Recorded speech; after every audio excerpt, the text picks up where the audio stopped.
रामकृष्ण हरी मैत्रिणींनो, स्वागत आहे आपल्या सर्वांचे। तर आजच्या व्हिडिओत मी तुम्हाला खूप सुंदर अशी बाही डिझाईन दाखवणार आहे।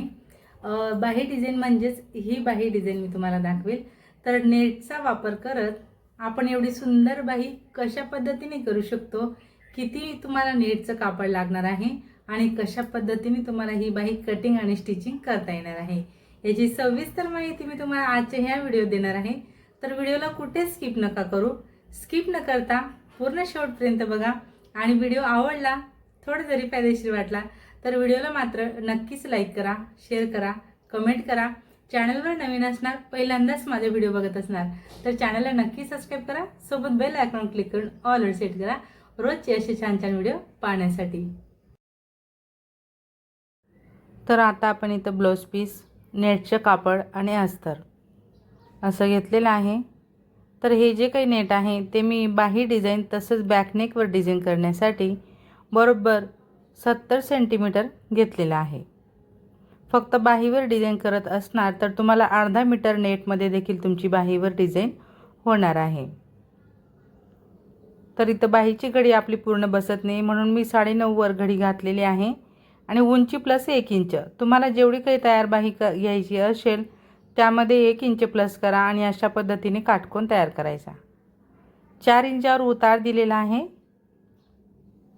छानपैकी बाहीचा आकार देऊन घ्यायचा। जेव्हा पण आपण डिझायनर बाही बनवतो तेव्हा एकच आकार द्यायचा। खाली दंडगेरच्या निम्मे प्लस 2 इंच अशा पद्धतीने आपण मार्किंग केली।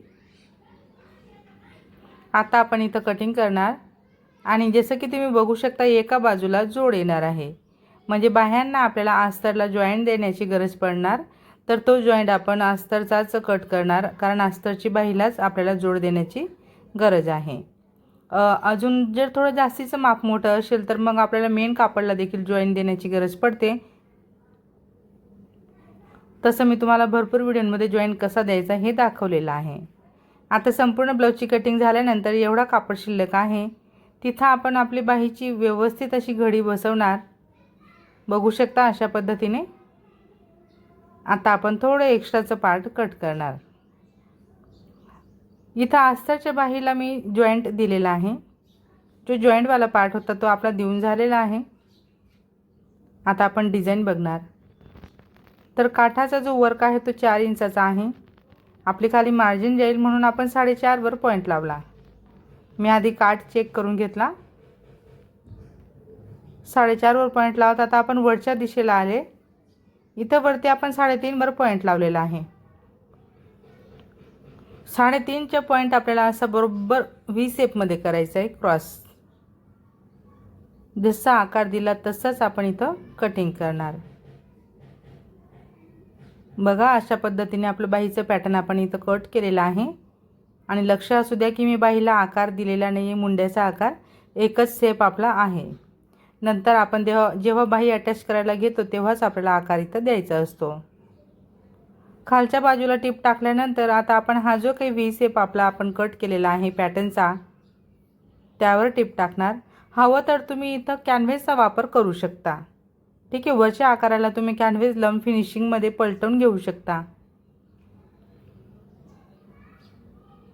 आता आपण त्याला पलटवून घेतलं। खालच्या बाजूला आपण दाबटीप टाकणार, जसं की जो पूर्ण प्लेन पार्ट होता काठाचा तो पूर्ण आपला मार्जिनमध्ये गेलेला आहे, म्हणजे वर्कवाला पार्ट आपलं तेवढं काठावर इथे शिल्लक आहे आणि बरोबर व्ही शेप देखील आपला काठापर्यंत आलेला आहे, परफेक्ट असा। एक्स्ट्राचा पार्ट आता आपण अटॅच करणार आणि जो काही एक्स्ट्रा कापड आहे तो आपण कट करून घेणार। सेम पद्धतीने आपण दोन्ही बाह्या तयार करणार आहेत। बघू शकता हा जो काही आपला ट्रायंगल निघाला होता तो बरोबर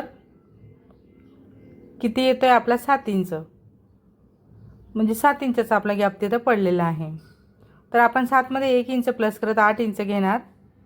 नेटची उंची 8 इंच आणि रुंदीला डबलमध्ये 20 इंच, म्हणजे ह्या नेटला 40चा पणा आहे। 40चा पणा असल्यामुळे डबलमध्ये ते 20 आलेला आहे।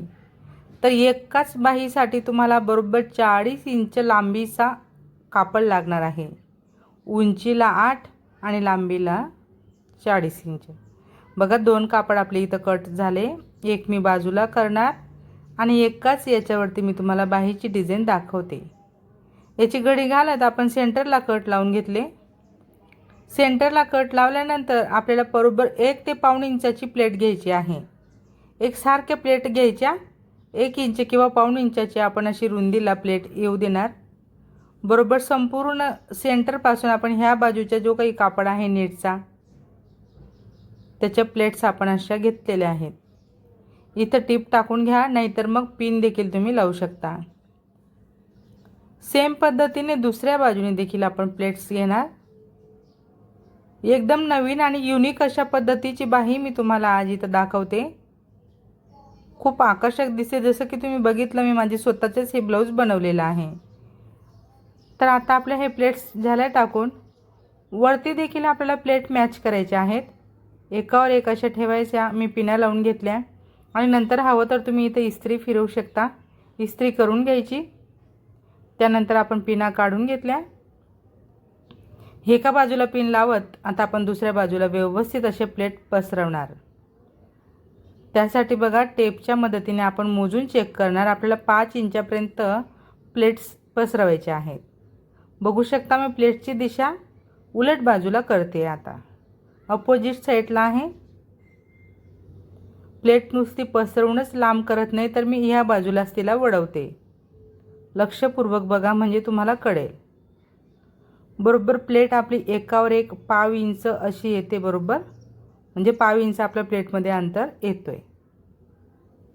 भरपूर असा लांबीला कापड जास्ती असल्यामुळे आपल्या प्लेट्स इथं भरपूर अशा आलेल्या आहेत।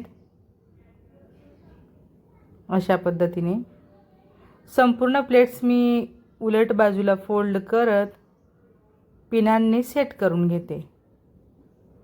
आता इथं मध्ये आपल्याला बरोबर सेंटर पॉइंटला असं प्लेट्स घ्यायची आहे आणि पिन लावत सेट करायचे। बघू शकता अशा पद्धतीने। ओके, चेक करून बघायचं आपला प्लेटवाला पार्ट बरोबर 5 इंच येतो आणि त्यापुढे नेट अजून 1 इंच आहे, म्हणजे एका बाजूला 6 इंच आपलं हे पार्ट तयार झालेलं आहे। ठीक आहे, तर ह्या बाजूला देखील मी तसंच मोजून चेक करते आणि स्टेप बाय स्टेप बरोबर प्लेट पलटवत पिना लावते। तुम्ही लक्षपूर्वक जर बघत असणार तर आपला हा जो काही पॅटर्न तयार होतोय याला खूप सुंदर असा लुक इथं खाली आलेला आहे। एकदम मस्त लेयर लेयर दिसत आहेत, कारण अपोजिट साईडला आपण ह्या प्लेट्स आपल्या केलेल्या आहेत।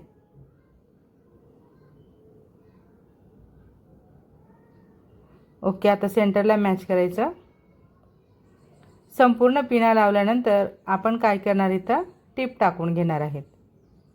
बघा उंचीला आपण जे काही पार्ट मोजून घेतलं 7 इंच, तर त्याहून आपण 1 इंच नेट जास्ती घेतलेला आहे, कारण हा जो आहे तो पॅटर्न पफ टाईप तयार होणार आहे, म्हणजे थोडा पफ याला क्रिएट होणार आहे, म्हणून आपल्याला 1 इंच उंचीला जास्त घ्यायचं असतं।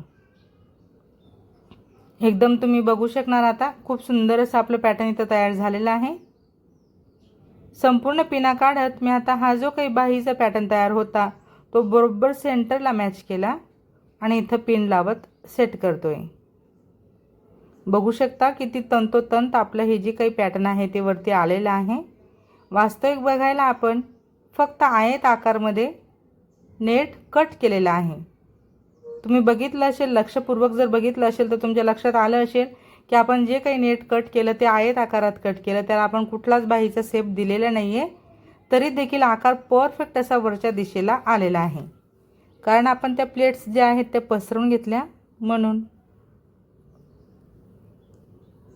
आता आपण बरोबर पिना लावलेल्या आहेत त्यानुसार बरोबर टिप टाकणार आणि हवं तर इथं तुम्ही कलर कॉम्बिनेशनमध्ये लेस लावू शकता, जसे की मी देखील इथं लावून घेणार आहे।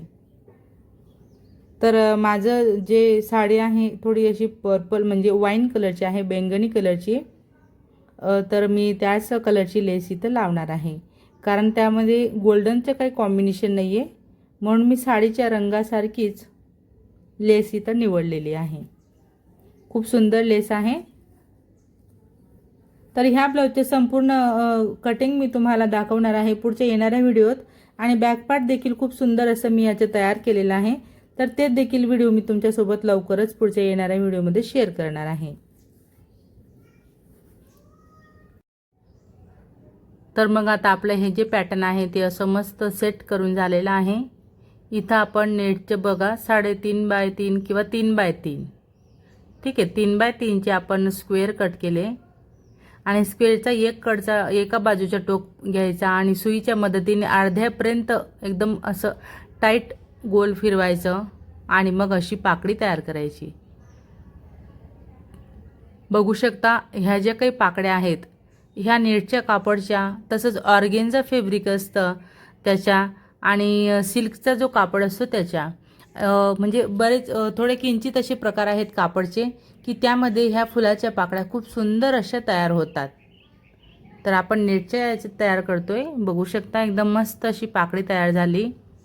तर मी संपूर्ण जे स्क्वेअर कट केलेले आहे चौकोन, त्याच्या मदतीने मी पाकळ्या तयार करून घेणार आहे। ह्या पाकळ्या बनवायला थोडा वेळ लागतो कारण आपल्याला हे जे काम आहे ते हातानेच करायचं असतं आणि मग म्हणूनच आपण अशा डिझाईन जेव्हा बनवून देतो कस्टमरला तेव्हा आपल्याला थोडे चार्जेस आपले जास्तीचे लावायचे असतात। बरेचसे मैत्रिणी म्हणतात की अशा ब्लाऊजची शिलाई मग तुम्ही फक्त बाहीवर डिझाईन केली आणि मग एवढी शिलाई कशी काय घेताय? तर ह्यासाठी कारण एक असं असतं की आपली मेहनत किती झालेली आहे किंवा डिझाईन आपण किती परफेक्ट फिनिशिंगमध्ये केलेली आहे, या सर्व गोष्टींवर डिपेंड असतं। जर का तुम्ही एकदम फिनिशिंगमध्ये डिझाईन केली असेल, काटेकोरपणे व्यवस्थित दिसेल, कोणी पण बघेल तर बघतच राहील अशी डिझाईन जर तुमची आली असेल तर मग तुम्हाला याचे थोडे चार्जेस जास्ती लावले तरी काही हरकत नाही, कारण मेहनत आपली भरपूर इथं झालेली असते। फक्त एकाच बाही बनवायला आपल्याला बराच वेळ इथं लागलेला असतो, म्हणून आपण आपल्या मेहनतीनुसार याची प्राईस ठरवायची असते। तर मी तुम्हाला भरपूर व्हिडिओमध्ये शिलाई देखील सांगत असते, तुम्ही पॅटर्न निवडणार त्या पॅटर्ननुसार तुम्हाला प्राईस तुमची ठरवायची आहे। तर मग मैत्रिणींनो, शेवटपर्यंत तुम्ही माझा व्हिडिओ बघितला त्याबद्दल तुमचे सर्वांचे खूप खूप धन्यवाद। असेच माझे व्हिडिओ बघत चला व मला सपोर्ट करा। आजचा हा व्हिडिओ तुम्हाला कसा वाटला हे तुम्ही मला नक्कीच कळवा कमेंटने। आवडला असेल, थोडा जरी फायदेशीर वाटला असेल तर नक्कीच लाईक करा, शेअर करा, कमेंट करा। चॅनलवर नवीन असणार, पहिल्यांदाच माझा व्हिडिओ बघत असणार तर चॅनलला नक्की सबस्क्राईब करा, सोबत बेल आयकॉन क्लिक करून ऑल सेट करा रोजचे असे छान छान व्हिडिओ पाहण्यासाठी। चला तर मग भेटूया आपण पुढच्या एक छान अशा व्हिडिओत आणि नवीन डिझाईन सोबत। धन्यवाद।